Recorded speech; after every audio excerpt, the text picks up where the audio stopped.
The rejection email arrived while I was having lunch with my stepmother, Diana. Her perfectly timed smirk told me she'd been waiting for this moment. "Oh dear," she said, dabbing her lips with an expensive napkin. "Was that another rejection? That's the third company this week, isn't it?" I kept my face neutral as I read the email.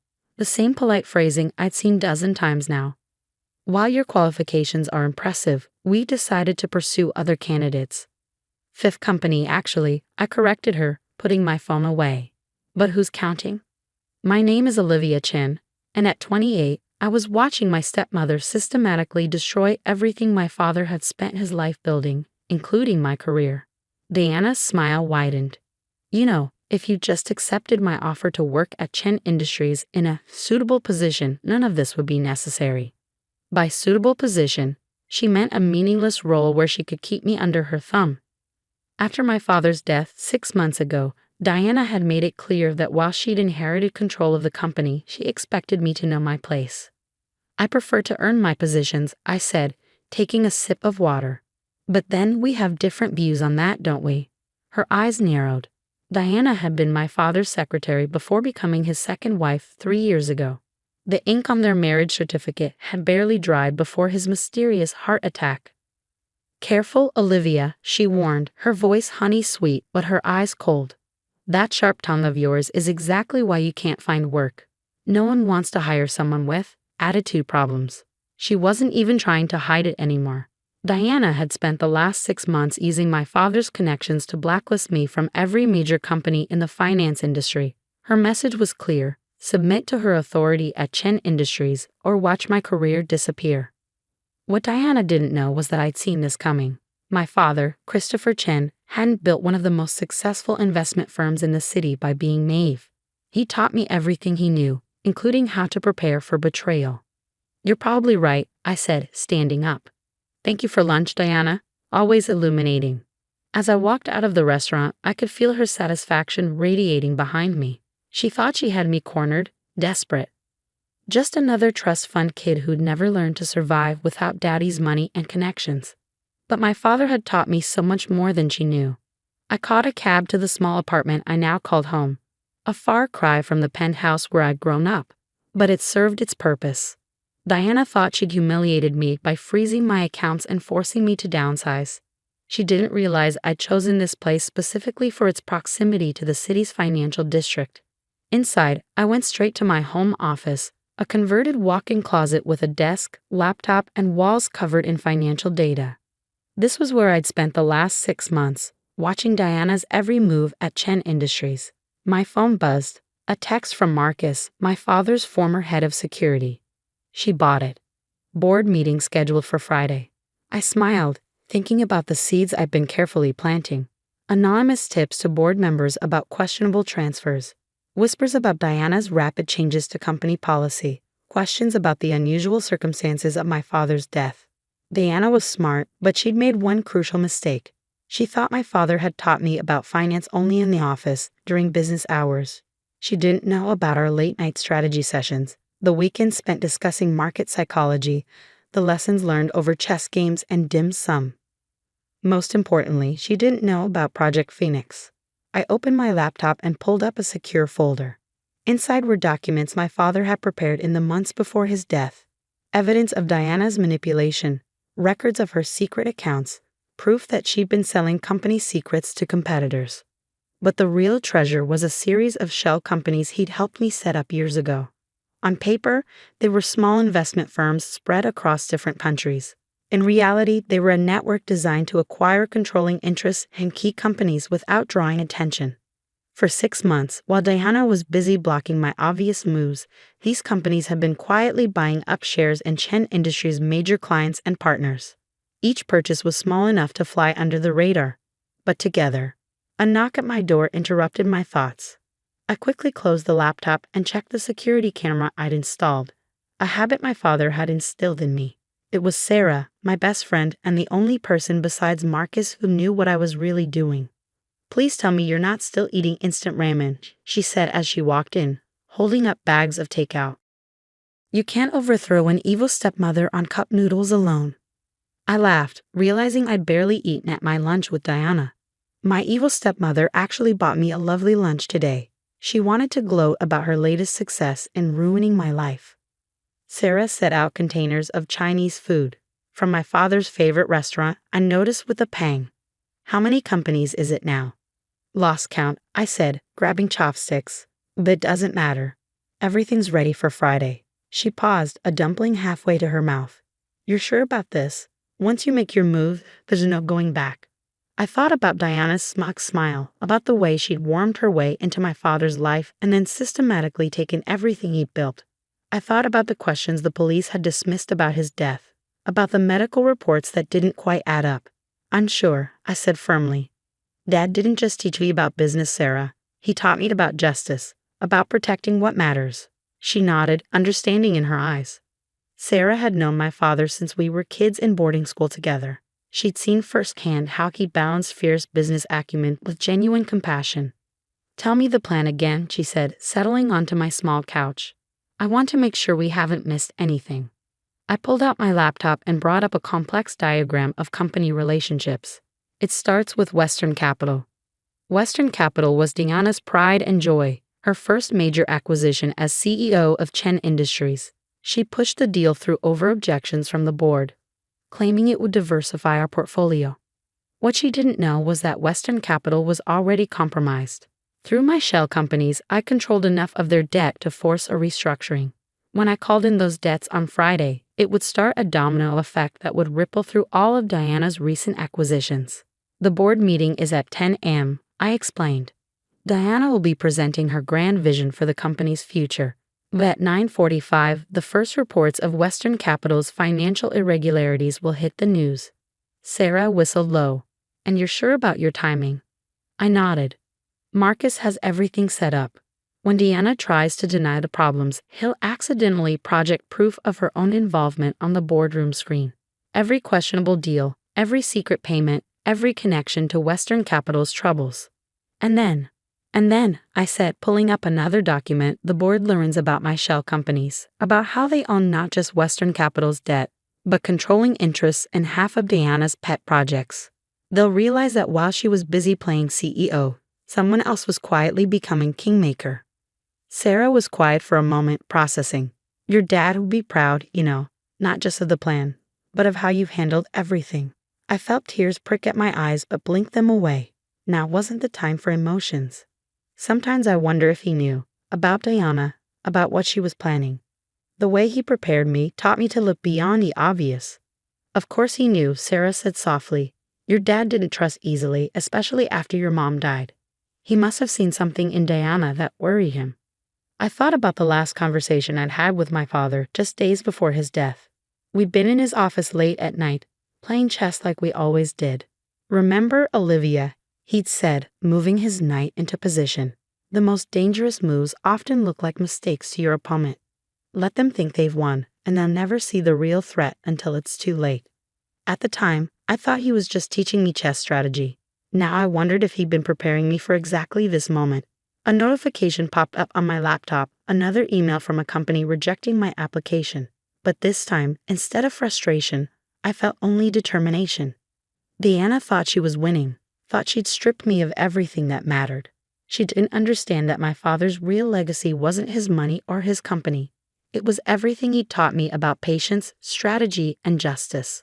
Friday was coming, and with it a lesson Diana would never forget. Friday morning dawned clear and cold. I stood in front of my mirror, adjusting the suit I hadn't worn since my father's funeral. Today it felt like armor. My phone buzzed with a text from Marcus. Everything's in place. Board members arriving early. She suspects nothing. I took one last look around my small apartment, at the financial charts covering the walls, the empty takeout containers from late-night planning sessions, the chess set positioned exactly as my father had left it in our last game. After today, everything would change. The cab ride to Chen Industries felt surreal. The last time I entered the building had been the day Diana had security escort me out, making a show of revoking my access. Now I walked through the lobby openly, head held high. Ms. Chen. The security guard looked uncertain. I'm not sure you're allowed. She's with me. Marcus appeared, badge already out. Board's special request. In the elevator, Marcus briefed me quietly. Diana's been in her office since dawn, preparing for her presentation. She's got the whole board convinced Western Capital is about to announce record profits. I checked my watch, 9:15 a.m. Has Ace set up the projector like we discussed? He nodded, a grim smile on his face. Everything's ready, though I still think you should have let me look deeper into your father's death. One battle at a time, I said as the elevator doors opened. Today is about the company. Justice for Dad. That's next.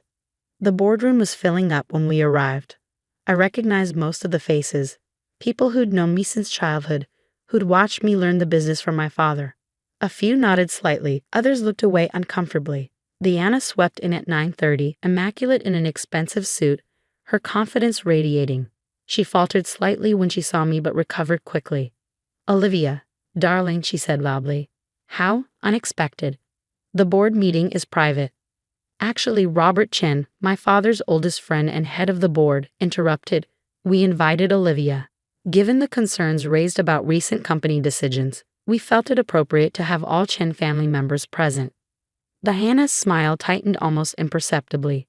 Of course, though I wasn't aware Olivia had any remaining connection to the company.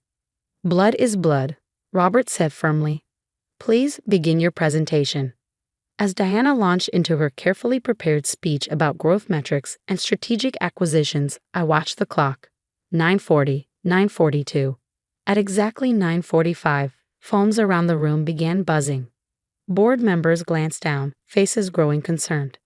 "Is something wrong?" Diana asked, noticing the distraction. Robert cleared his throat. "Diana, we're seeing some disturbing news about Western Capital. Something about hidden debts and irregular trading patterns." "Impossible," Diana said smoothly. "I personally oversaw the acquisition. Their financials are solid." "Are they?" I spoke for the first time, nodding to Marcus.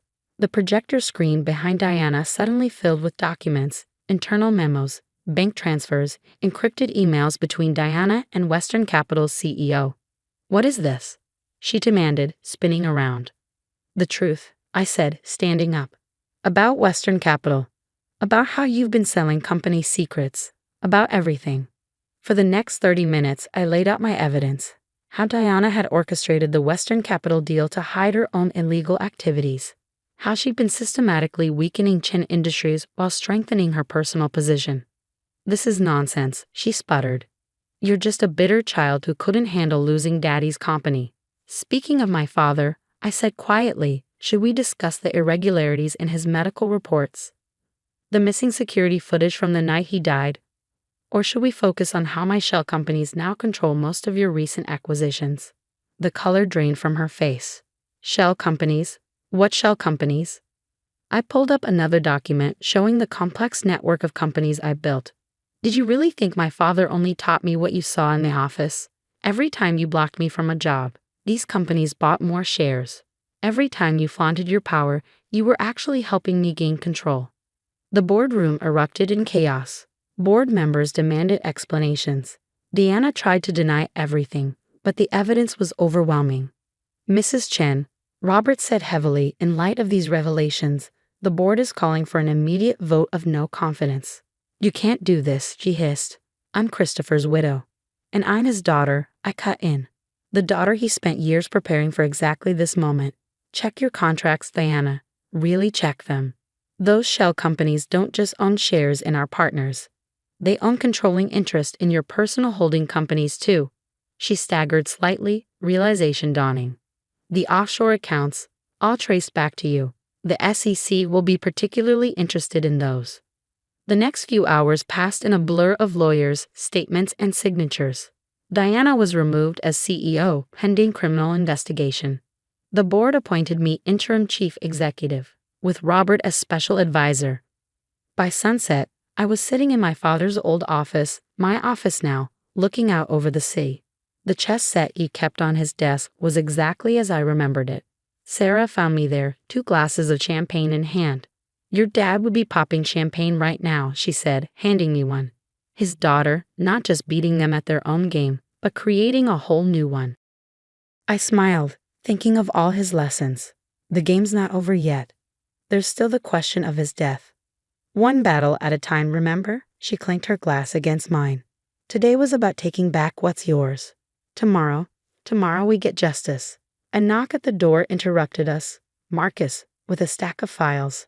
Found these in Diana's personal safe, he said. Thought you might be interested. The files contained everything. Proof of Diana's long game, her manipulation of my father, and most importantly, evidence of what really happened the night he died. Well, Sarah said, looking at the files. Looks like tomorrow came early. I picked up the queen from my father's chess set, remembering his words about letting opponents think they'd won. Diana had thought she was playing chess while I was playing checkers.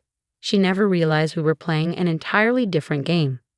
You know what Dad always said about chess, I told Sarah, setting the queen back in its place.